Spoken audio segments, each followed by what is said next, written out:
The story kicks off with Damien Hale, this insanely rich businessman who's living the high life in a massive New York City skyscraper. He's staring out of his giant glass windows, lost in thought. Behind him, a nurse is packing up her stuff. The harsh reality? Damien's got terminal cancer and only about 6 months left to live. Later, over lunch with his best buddy Martin, Damien talks about his illness and how he hasn't told his daughter Claire about it yet. Their relationship is rocky at best, mostly because Damien was too busy hustling to spend time with her when she was growing up. Martin tries to convince him that if Claire knew he was sick, she might forgive him and they could patch things up. But Damien isn't sure. Before they part ways, Damien casually asks Martin if he's heard of something called shedding. Martin hasn't. Damien then hops into his limo, tries calling Claire, and surprise, surprise, she doesn't pick up. Frustrated, he pulls out a business card from a company called Phoenix Biogenetic and starts thinking about a previous chat he had with the company's founder, Dr. Albright. Albright's got a wild idea, transferring a person's consciousness into a brand new body. It's all about giving brilliant minds like Damien's a second chance at life. The catch? It's not exactly legal. When Damien asked why, Albright hit him with the line, "You're asking the wrong question. The real question is, do you feel immortal?" Back in the present, Damien debates whether to take Albright's offer. Feeling the weight of his impending death, he decides to visit Claire, who's running a non-profit. He tries to make things right by offering her money, but Claire's not having it. She sees it as just another attempt to throw cash at a problem. She refuses, leaving Damien even more disheartened. Sitting alone in his office later, Damien starts diving deeper into this whole shedding thing. He watches an old video of Dr. Jensen, the guy who originally came up with the idea. Jensen's vision? To free the mind from the body and let people live on, even after their physical form dies. It sounds pretty revolutionary, but also kind of creepy. Damien's health takes a nosedive, he starts coughing up blood and passes out. When he wakes up in bed with breathing tubes attached, he realizes he's out of time. Desperate, he calls Albright and agrees to go through with the procedure. Albright gives him the rundown. Once he undergoes the transfer, his old life will be gone forever. No contact with friends or family. He'll need to fake his own death and move to New Orleans. Reluctantly, Damien agrees. Fast forward to New Orleans. Damien buries a mysterious box in a graveyard before meeting up with Martin for lunch. At the table, he fakes a seizure, sending Martin into a panic. Instead of ending up in a hospital, though, an ambulance whisks Damien away to Phoenix Biogenetic. The procedure begins. Damien is strapped into a machine, fully conscious, as lights flash and loud noises fill the room. Before he knows it, he's looking out of someone else's body, a younger, fitter one. His old body lies lifeless nearby, and Damien is both horrified and fascinated. Albright tells him it'll take some time to adjust. Damien starts experiencing intense hallucinations, visions of horses and open fields. The doc jokes that death has side effects. Over the next few days, Damien undergoes physical therapy to get used to his new body. He's also given a fake identity, Edward Kidner. Though initially confused and distressed, he starts enjoying his new, youthful self. However, the hallucinations and headaches persist. Albright explains it's all part of the adjustment process. He gives Damien some special pills to manage the symptoms, warning him that skipping doses could lead to migraines, hallucinations, or even death. Damien has no choice but to follow the rules, which include sticking around New Orleans for weekly pill refills. Soon, Damien, now Edward, settles into his new life. He moves into a fancy house and starts playing basketball with neighbors. He even befriends Anton, a guy who lives next door, and takes him out clubbing.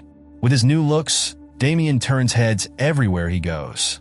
But he's not used to lying about his past, so people find him a bit odd. Life seems good, hanging out with friends, partying, and enjoying the perks of being young again. But something's missing. Damien still longs to reconnect with Claire. One day, he forgets to take his pill, and the hallucinations hit hard. He sees flashes of a small town with a pumpkin tower, a mother caring for her sick daughter, and even military scenes. The visions feel eerily real, almost like memories. When Damien brings this up to Albright, the doctor brushes it off as a mix of old memories and current emotions. He tries to distract Damien with tickets to Hawaii and doubles his pill dosage. But when Albright casually mentions details from Damien's visions that he never shared, Damien starts getting suspicious. Determined to uncover the truth, Damien looks up the Pumpkin Tower online and finds it's a real place in a small town near St. Louis. Instead of heading to Hawaii, he packs up and flies there, using cash and IDs from the box he buried earlier. In St. Louis, Damien visits the house near the tower from his hallucinations. Inside, he finds medical bills, parts of a respirator, and family photos. One picture shows the woman and child from his visions, along with himself. The truth hits like a truck. His new body isn't engineered.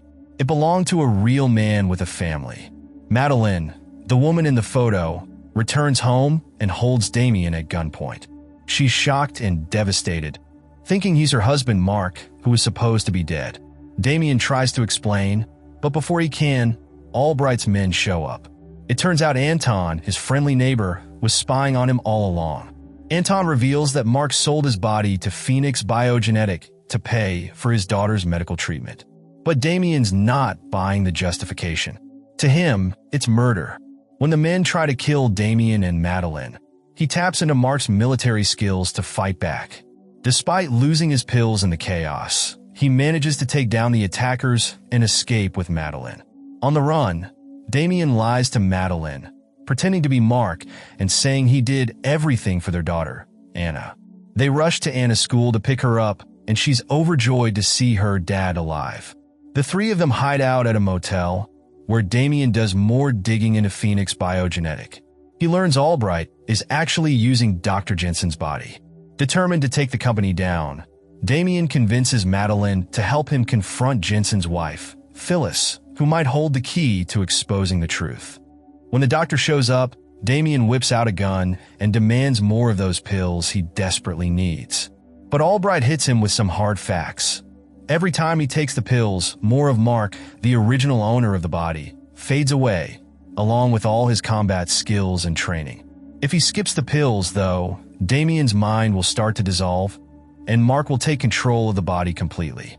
Frustrated and running out of options, Damien grabs Albright and forces him to lead the way to the lab. But before they even get far, Albright's crew ambushes them, takes away Damien's gun, and drags him toward a dark van. Just when things seem hopeless, Madeline shows up and smashes into one of the men, who, surprise, turns out to be Anton in yet another body. Apparently, Anton's an old hand at this body-swapping game and knows exactly how to adapt quickly to a new vessel. Damien manages to fight off another guard, and he and Madeline make a break for it. Before they can escape, though, Anton drops a cryptic hint, telling Madeline to ask Damien about her daughter's birthday. The comment sticks with her. Once they're safely in the car, Madeline demands they pull over. She's got questions, and she's not letting Damien off the hook. She asks him to share details about Anna, her birthday, their life together, but Damien can't give her answers. That's when he finally admits the truth about who he is and what's really going on. Anna, sitting in the back seat, watches her mom and this stranger, who looks just like her dad, argue, trying to make sense of it all. Madeline is furious. She feels used and betrayed, but more than anything, she's devastated. How is she supposed to explain to her little girl that the man she thought was her father isn't actually him? But with Albright's crew still hunting them down, she realizes she has no choice but to stick with Damien, for now, at least. Damien hatches a plan. He reaches out to Martin, his old friend, hoping Martin can help hide Madeline and Anna somewhere safe. When they show up at Martin's luxurious mansion, Damien convinces him of the truth by mentioning details only the two of them would know. Shocked but convinced, Martin agrees to help. While staying at the mansion, Damien starts bonding with Anna. Despite the bizarre circumstances, he tries to connect with her, even teaching her how to swim.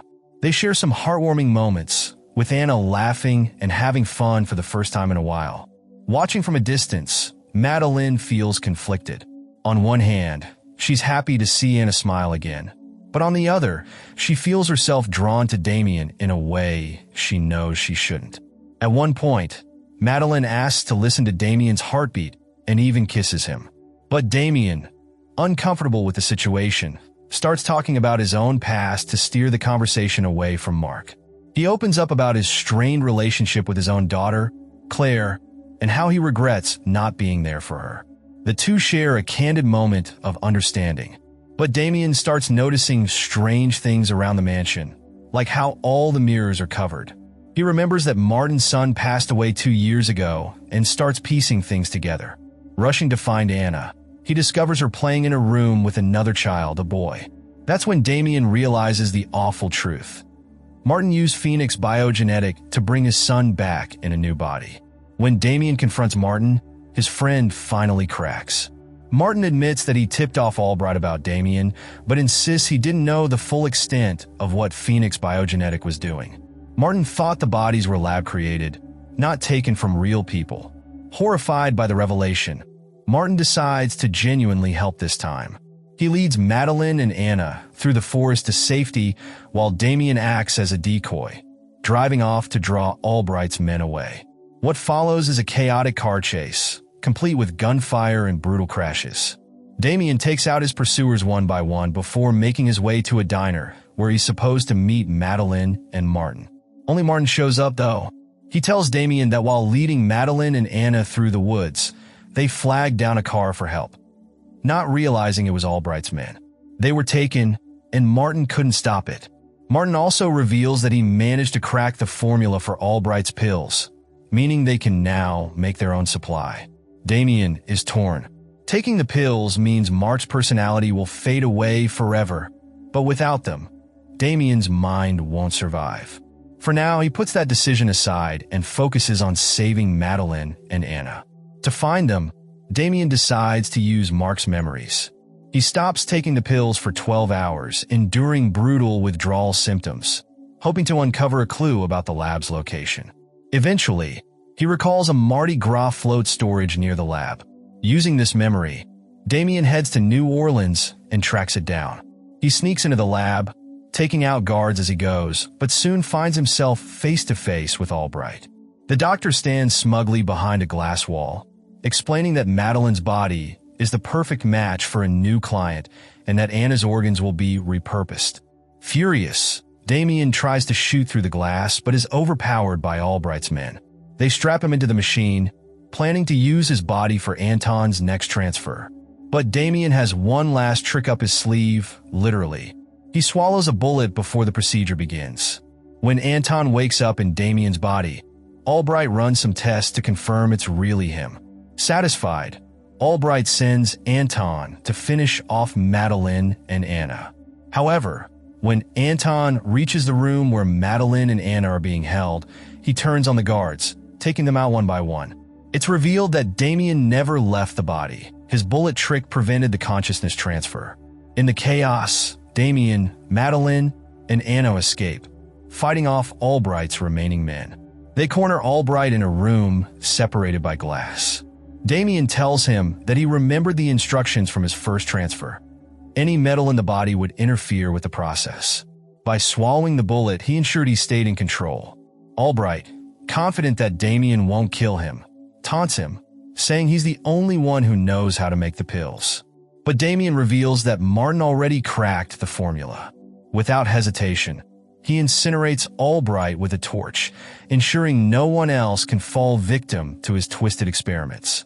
After escaping the lab, Damien helps Madeline and Anna relocate to a safe, tropical island arranged by Martin. But instead of joining them, he chooses a different path. Damien visits Claire, posing as a friend of her father. He shares heartfelt words, telling her how much Damien, the original, regretted not being there for her and how proud he was of her. Before leaving, he gives her a letter and watches her through the window one last time. In the final moments, Damien wakes up in a hotel room, confused. He finds a video on a computer explaining what happened. He chose to stop taking the pills, letting Mark reclaim his life. Grateful, Mark reunites with Madeline and Anna on the island, ready to start over with the family he almost lost. If you like this recap, don't forget to hit that like button. And if you didn't, go ahead and hit the dislike button. twice, just to be sure. Seriously though, you should watch the full movie for yourself.